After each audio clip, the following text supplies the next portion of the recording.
BJP के प्रवक्ता प्रदीप भंडारी इस वक्त मौजूद हैं और जरा प्रदीप भंडारी से ही जानते हैं। प्रदीप, राहुल गांधी फिर से विदेश दौरे पर हैं और विदेश दौरे पर जाकर राहुल गांधी महाराष्ट्र विधानसभा चुनाव के जो नतीजे हैं उस पर प्रश्न चिन्ह लगा रहे हैं, चुनाव आयोग को लेकर कुछ सवाल खड़े कर रहे हैं। बीजेपी की प्रतिक्रिया, प्रदीप भंडारी। देखिए, ये सोचने की बात है कि राहुल गांधी जब भी कोई फॉरेन विजिट पे जाते हैं तो हमारे देश के लोकतंत्र या हमारे देश की लोकतंत्र की प्रणाली के ऊपर हमेशा सवाल क्यों उठाते हैं। राहुल गांधी पूर्व में कह चुके हैं कि he is against the Indian state, वो भारतीय स्टेट के खिलाफ है। तो जो व्यक्ति जो 80 से ज्यादा बार चुनाव हार चुका है, अगर उनको महाराष्ट्र से इतनी दिक्कत है तो दिल्ली के अंदर भी उनकी 0 सीटें आई हैं। तो आत्मचिंतन करने की बजाय कांग्रेस पार्टी हमारी पूरी लोकतंत्र की प्रणाली पर सवाल उठाती है और वो विदेशी धरती पर सवाल उठाती है। इससे कांग्रेस पार्टी की नीति और नीयत देश के पक्ष में नहीं परंतु देश के लोकतंत्र के विरुद्ध साफ दिखती है। तो मतलब परेशानी सवाल उठाने से है या फिर सवाल जिस जगह पर उठाए गए, जो जगह राहुल गांधी ने चुनी उस पर ज्यादा आपत्ति है बीजेपी को?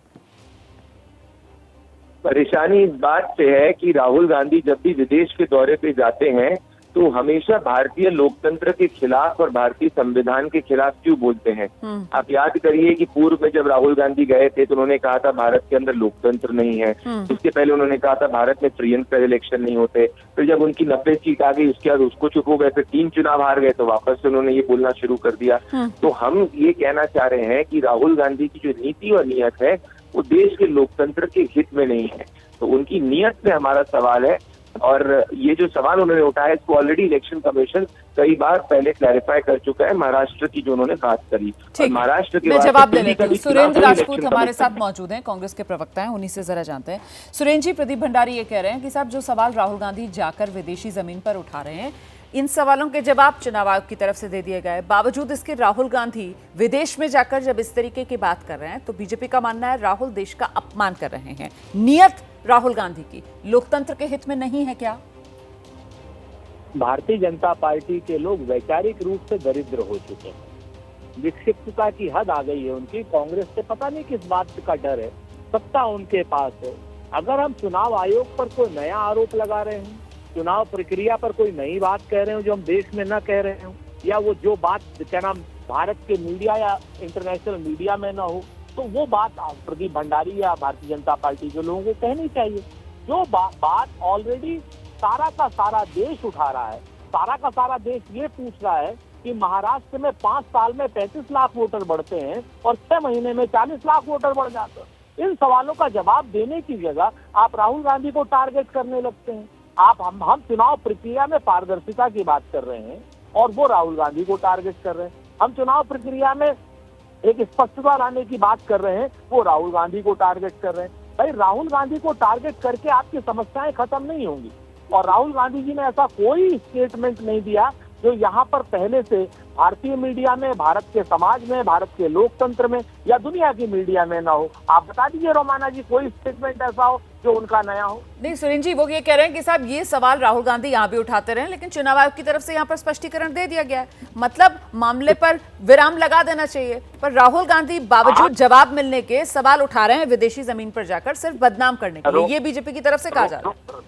तो रोमाना जी, मैं आज की डेट में आपसे बड़े स्पष्ट पूछना चाहता हूँ कि कौन सा जवाब दिया है चुनाव आयोग ने कि 5 साल में 35 लाख वोटर बढ़ते हैं महाराष्ट्र में और 6 महीने में 40 लाख वोटर बढ़ जाते हैं। क्या जवाब दिया? नहीं दिया। ठीक है। प्रदीप भंडारी हो चाहे नरेंद्र मोदी जी हो, ये सवाल का जवाब आज तक नहीं दिया। ठीक है, प्रदीप भंडारी हमारे साथ मौजूद है। प्रदीप, सुरेंद्र राजपूत की तरफ से कहा जा रहा है कि साहब सवाल इसलिए उठाने जरूरी हैं क्योंकि हम सवाल उठा रहे हैं और जवाब नहीं मिल रहे हैं। जिसमें आपने सुनी लिया वो किस तरीके से 5 साल में 35 लाख और 6 महीने में 40 लाख वोटर बढ़ने की बात कर रहे हैं। राहुल गांधी दूसरा जो महत्वपूर्ण बिंदु वहां बोस्टन में उठा रहे हैं वो ये कह रहे हैं कि साहब 5:30 बजे तक की फिगर दी जाती है और फिर 7:30 बजे जो फिगर अपडेटेड दी जाती है वो अचानक से 65 लाख ज्यादा वोटर।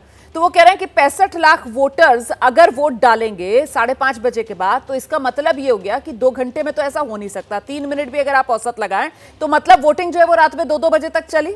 तो कहां है वो तस्वीरें? उस पर अगर चुनाव आयोग से कहा जाए कि आप वीडियोग्राफी दिखा दीजिए तो चुनाव आयोग कहता है हमने रूल बदल दिया है, हम वीडियोग्राफी नहीं दिखा सकते हैं। प्रदीप भंडारी, जवाब क्या दिया इस पर चुनाव आयोग ने? फरवरी 2025 के अंदर इलेक्शन कमीशन ने राइटिंग के अंदर इन सभी सवालों का जवाब दिया था। 2009 के महाराष्ट्र के लोकसभा चुनाव और असेंबली चुनाव के अंदर भी टोटल वोटर्स के अंदर यही सिमिलर पैटर्न ऑफ डिफरेंस था। उसके बाद कांग्रेस पार्टी 2-2.5 महीने तक चुप हो गई थी। अगर कांग्रेस पार्टी और की इंटरनल सर्वेस गलत हो रहे हैं और देश की जनता रिपीटेडली राहुल गांधी को रिजेक्ट कर रही है, तो वो देश की लोकतांत्रिक व्यवस्थाओं को ब्लेम नहीं कर सकते।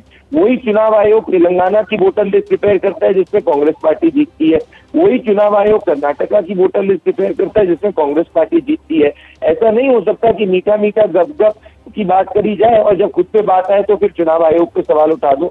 और राहुल गांधी की मंशा लोकतंत्र विरोधी, देश विरोधी है। इसीलिए जब वो जनता द्वारा नकारे जाते हैं तो अपनी गलती स्वीकारने की बजाय देश के लोकतंत्र, देश की चुनाव प्रणाली को अपमानित और उस पर झूठे आरोप लगाने की बात करते हैं। कल इन्होंने महाराष्ट्र में एक ऑफिसर की बात करी, वो वही ऑफिसर है जिसपे करप्शन के केसेस चल रहे हैं, जो ऑलरेडी सस्पेंडेड हो चुका है। उसी बात को अखिलेश यादव ट्वीट करते हैं। अगर इनकी नीति और नियत इनको लगता है कि प्रणाली साफ नहीं, तो तेलंगाना और कर्नाटका से बोल दीजिए कि तेलंगाना और कर्नाटका के अंदर भी चुनाव आयोग ने धांधली करी है। कह दीजिए कि उत्तर प्रदेश के अंदर जो सीटें बढ़ी है समाजवादी पार्टी वो भी धांधली से हुई है।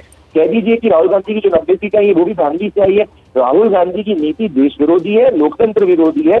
इसीलिए जब वो हारते हैं तो लोकतंत्र और जनता को अपमानित करते हैं और उनको अब्यूज करना शुरू करते हैं। ठीक है, सुनील राजपूत जी, आपने सुना, वो कह रहे हैं कि साहब जब जीत रहे होते हैं राहुल गांधी या कांग्रेस पार्टी, जब कहीं जीत जाती है तो फिर कोई सवाल नहीं होता चुनाव आयोग पर, लेकिन हारने के बाद ही सारे सवाल। मतलब ये सिर्फ और सिर्फ हार की खींच है जो राहुल गांधी चुनाव आयोग पर निकाल देते हैं। सुरेंद्र राजपूत। रोमाना जी, आप तो हमारी पुरानी साथी रही हैं और बहुत पहले से पत्रकारिता कर रही हैं। आप बताइए, जब हम लोग मध्य प्रदेश, राजस्थान और छत्तीसगढ़ जीते थे, तब भी रात को 8 बजे राहुल गांधी ने प्रेस कॉन्फ्रेंस में ईवीएम पर तब भी आरोप लगाया था।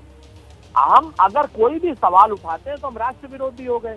और ये लोग सुप्रीम कोर्ट के चीफ जस्टिस को गृह युद्ध का जिम्मेवार बताते हैं। गृह युद्ध हो रहा है, कहाँ हो रहा है पता नहीं। धार्मिक युद्ध हो रहा है, कहाँ हो रहा है पता नहीं। ये लोग देशभक्त हो गए और हम पारदर्शी चुनाव आयोग मानना चाहते हैं, हम लोग देशद्रोही हो गए। यही हिटलर की नीति है। यही ये जो ऑटोक्रेटिक बिहेवियर है भारतीय जनता पार्टी का, कि या तो आप हमारी मदद कीजिए, हमारे आप शरण में रहिए, नहीं तो आप देशद्रोही हैं। ये सबसे बड़ी जो बात है भारतीय जनता पार्टी की, यही लोकतंत्र के लिए भी घातक है, यही देश के लिए भी घातक है। और मैं प्रदीप भंडारी से कहूंगा, ये भारतीय जनता पार्टी के असली कार्यकर्ताओं के लिए भी यही घातक है। आज की डेट में प्रश्न का जवाब दीजिए।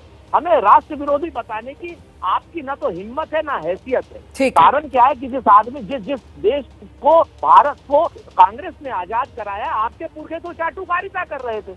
हमने एक पाकिस्तान के 2 पाकिस्तान किए। प्रदीप भंडारी, आपका तो एक आदमी उंगली नहीं कटाई, हमारे 2 प्रधानमंत्री शहीद हुए। आप उस राहुल गांधी को आप लोकतंत्र विरोधी कह रहे हैं, जो लोकतंत्र को बचाने के लिए, जाति जनगणना को बचाने के लिए, संविधान को बचाने के लिए सड़क पर लड़ रहा है। ठीक है सर, समय मेरे पास इतना ही है। बहुत बहुत धन्यवाद आप दोनों का हमारे साथ जुड़ने के लिए। कुल मिलाकर कांग्रेस और बीजेपी की नेताओं के ये बयान सुनकर आप अंदाजा लगा सकते हैं किस तरीके से राहुल गांधी का ये विदेशी टूर और अब देश की सियासत में एक नए टूल की तरह उभर कर जरूर आएगा और इसी को लेकर आज सियासत गर्माएगी।